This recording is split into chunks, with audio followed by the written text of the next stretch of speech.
महाराष्ट्र विधानसभेचा नुकताच झालेला विधानसभेच्या निवडणुकीचा निकाल हा निश्चित माझ्या दृष्टीने आणि सगळ्या महाराष्ट्राच्या दृष्टीने धक्कादायक आणि धोकादायक आहे. पण त्याही पलीकडे जाऊन महाराष्ट्रातली आणि देशाची लोकशाही संपती का काय अशा प्रकारचा प्रश्न निर्माण करणार आहे. कारण की 213 हडपसर विधानसभा मतदारसंघातून मी सुद्धा निवडणूक लढवली होती.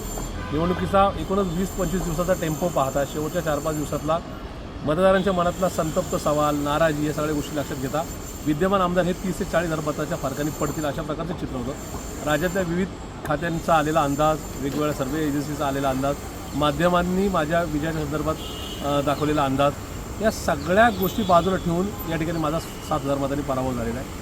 बाकीचा शहराचा आणि राज्याचा आणि एकूण जिल्ह्याचा विचार करता काही उमेदवार जे काही म्हणजे मागच्या वेळेस निवडणूक लढले किंवा आमदार म्हणून सुद्धा त्यांनी कारकीर्द गाजवली, असेच तब्बल 70,000 मताचे 1 लाखाच्या 1.25 लाखाच्या मतांनी फरकाने पडले.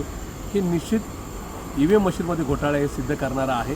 त्याचं कारण आहे की EVM मशीनमध्ये साधारणतः 15% मतं ही सेट करून देण्यात आलेली आहे महायुतीच्या उमेदवारांना. अशाच प्रकारचं त्या काही चित्र समोर येतं आहे. हा रडीचा डाव आहे. या संदर्भात आम्ही कायदेशीर लढाई तर लढणार आहोत, पण त्याही पलीकडे जाऊन महाराष्ट्रातील जनतेने आता रस्त्यावर येण्याची गरज असं मला निश्चित या ठिकाणी वाटतं. त्याचं कारण आहे या ठिकाणी आम्हीच आमदार व्हायला पाहिजे अशी आमची भूमिका नाही, पण जे होतील ते जनतेच्या खऱ्या मतावर व्हायला पाहिजे एवढीच आमची माफक अपेक्षा आहे. जे झाले ते निश्चित मतदारांनाही माहिती नका झालेला प्रकार चुकीचा आहे.